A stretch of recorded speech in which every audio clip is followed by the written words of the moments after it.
Welcome to Module 5 of Grammar Fundamentals for a Pluralistic Society.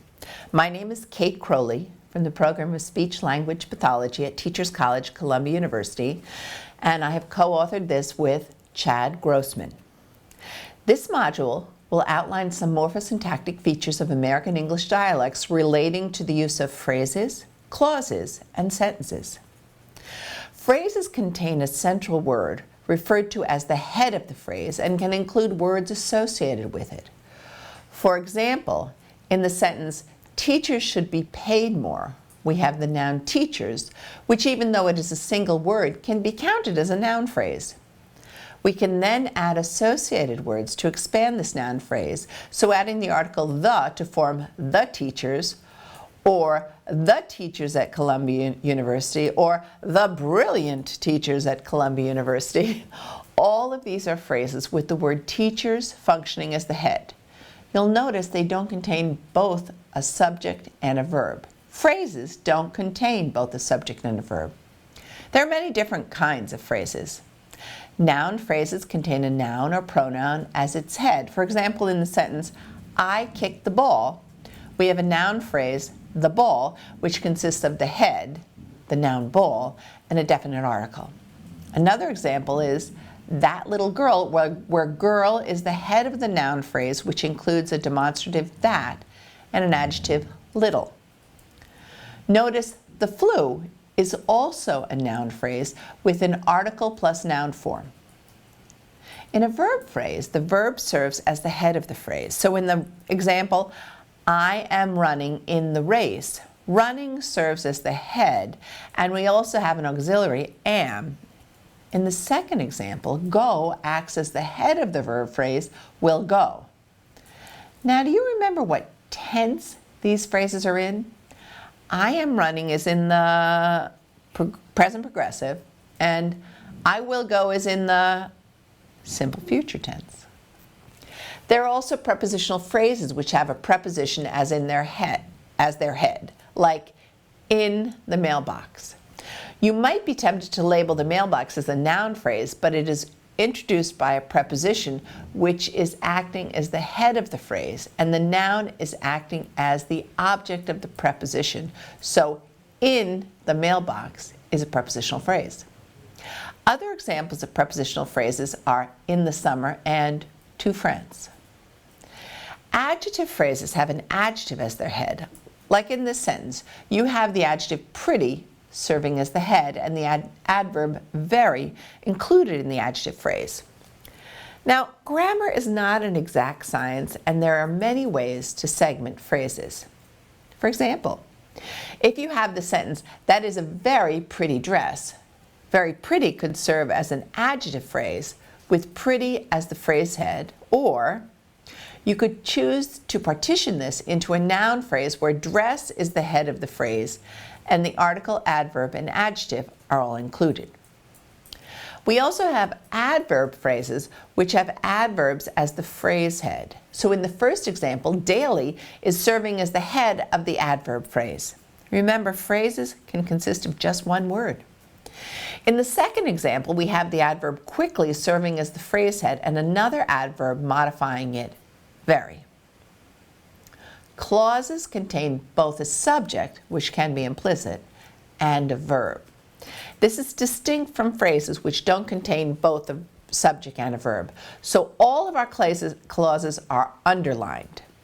I kick the ball, I snore, he likes cookies, I like ice cream, I can't exercise, because I'm too tired, she asked out Mike, and the boy I like. You'll notice all of these clauses contain both subjects and verbs. Independent clauses can stand on their own as sentences. So in these independent clauses, I kick the ball and I snore, they both can stand on their own and maintain their full meaning. Dependent clauses, on the other hand, cannot stand on their own as complete sentences and require an independent clause. So for example, the dependent clause, who I like, cannot stand on its own as a complete sentence. It requires an independent clause like, the boy who I like called yesterday. Similarly, before we eat requires an independent clause like, we have to set the table before we eat. There are many different types of subordinate clauses. We'll just list a few to give you an idea of the different ways in which they can function. Relative clauses are introduced by a relative pronoun. Remember those? Words like who, that, which, whichever, whose, whoever, whom, and so on. So here we have the man who lives across the street is rich. Who lives across the street has a subject and a verb, but it cannot stand on its own as a complete sentence, so it's a dependent clause. It's introduced by a relative pronoun who, so it's a relative subordinate clause. Similarly, that you recommended has a subject and a verb, but cannot stand on its own, so it's a dependent clause. It is introduced by a relative pronoun that, so it's a relative subordinate clause. There are also temporal clauses. Temporal clauses relate to time. For example, let's walk the dog before we leave, or when you feed that cat, give her enough food. There are comparative clauses which express comparison, such as than I thought in the sentence, hiking the trail is harder than I thought. There are also conditional clauses that express conditions. So if we leave in the morning, we will arrive on time. Finally, there are reason clauses that express causal relationships or answer the question, why? So, I can't exercise today because I'm too tired, or I baked you a cake since it's your birthday. One thing that is important to distinguish when discussing clauses is order of mention versus order of occurrence. Order of mention refers to the order in which a clause is mentioned within a sentence. So, for example, in the sentence, we feed the cat before we leave, the clause we feed the cat is mentioned before the clause before we leave. Order of occurrence, on the other hand, refers to the order in which an action or state of being described by the clause occurs in time. So, for example, in the same sentence, feeding the cat actually occurs before we leave.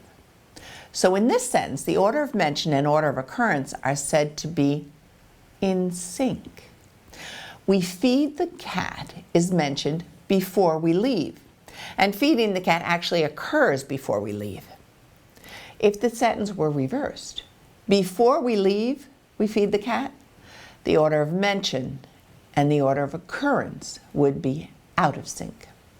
The clause, we feed the cat, is mentioned after the clause, before we leave. But in real time, the cat is fed before we leave, so the order of mention and the order of occurrence are out of sync. It's important to note that a child may demonstrate difficulty understanding temporal concepts when order of mention and order of occurrence are out of sync. Now, let's take a quiz to assess our understanding. Let's underline and identify the subordinate clause.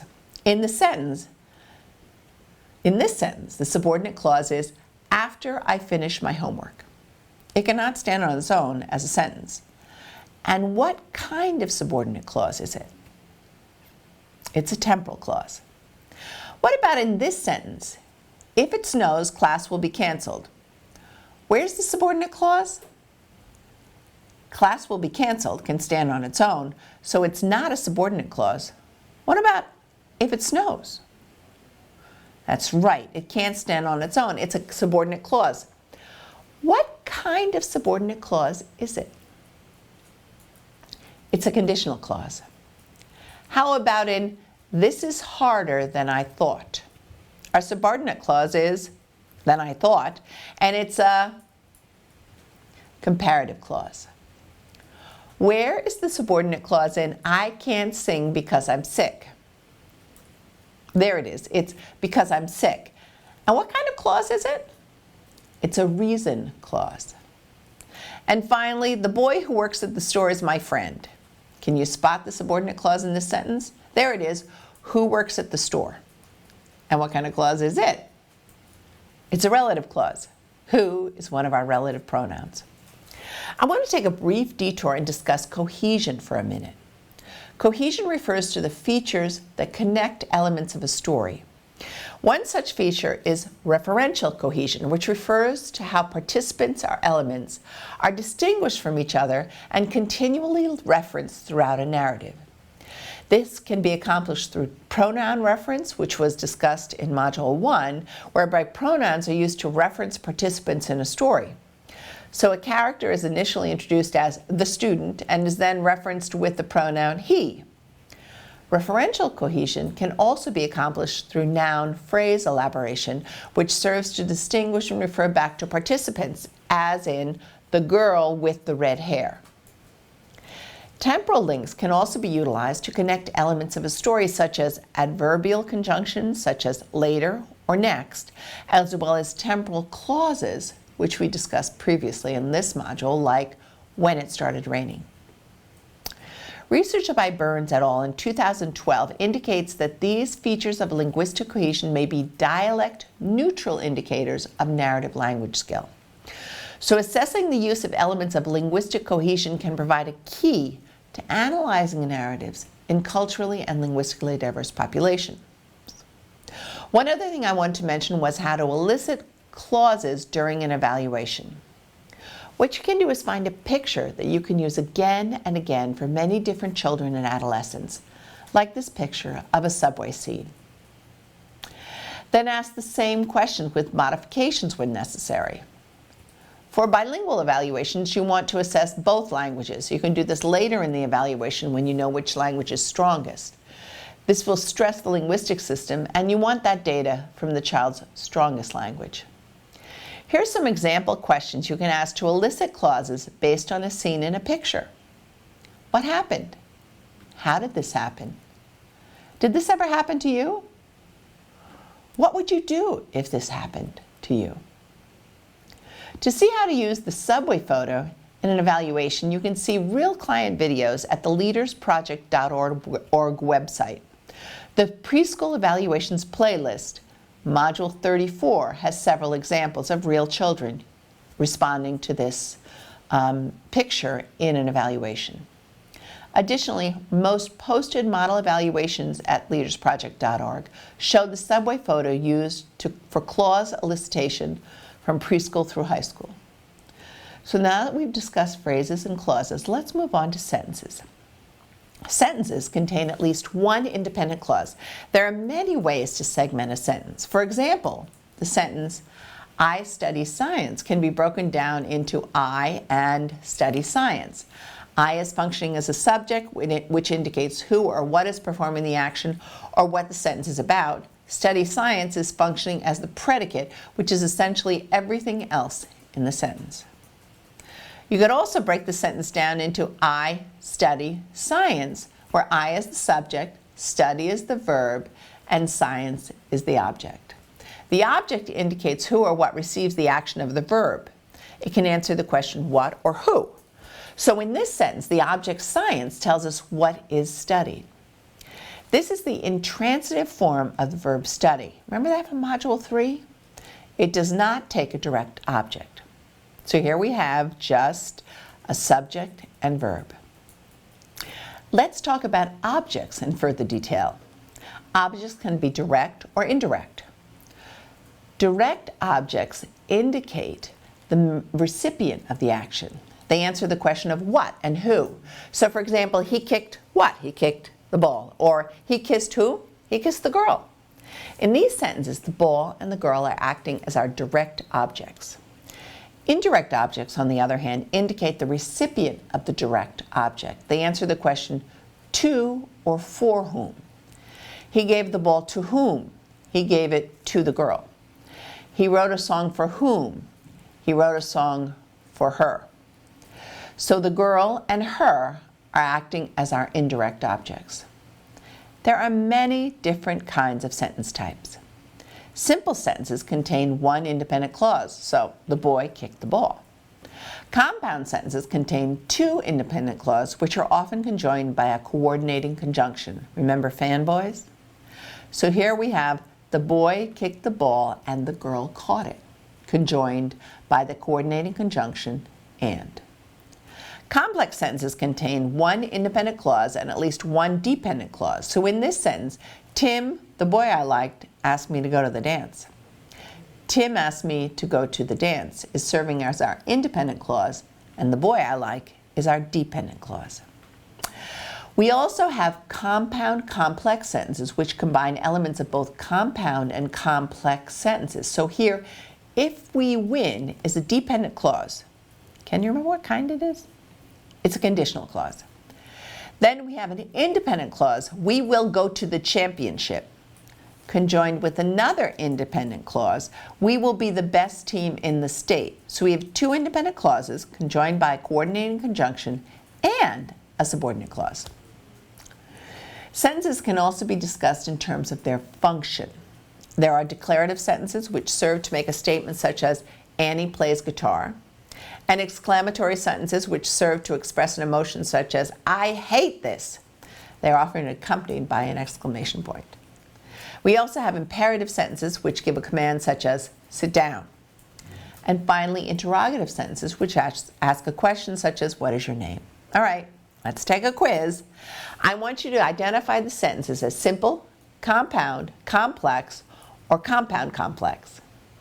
Tina sings and John plays guitar. What kind of sentence is this? This is a compound sentence. We have two independent clauses conjoined by a coordinating conjunction. What about this sentence?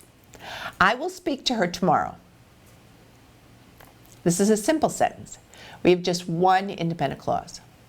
What about the boy who sang the solo is very talented? Here we have a complex sentence. The boy is very talented is our independent clause, and who sang the solo is our dependent clause. And finally, the girl who lives next door was sick last week, and now I'm feeling sick. Here's our compound complex sentence. We have two independent clauses. The girl was sick last week, and now I'm feeling sick. And also a dependent clause, who lives next door. Good work. This concludes Module 5 of Grammar Fundamentals for a Pluralistic Society.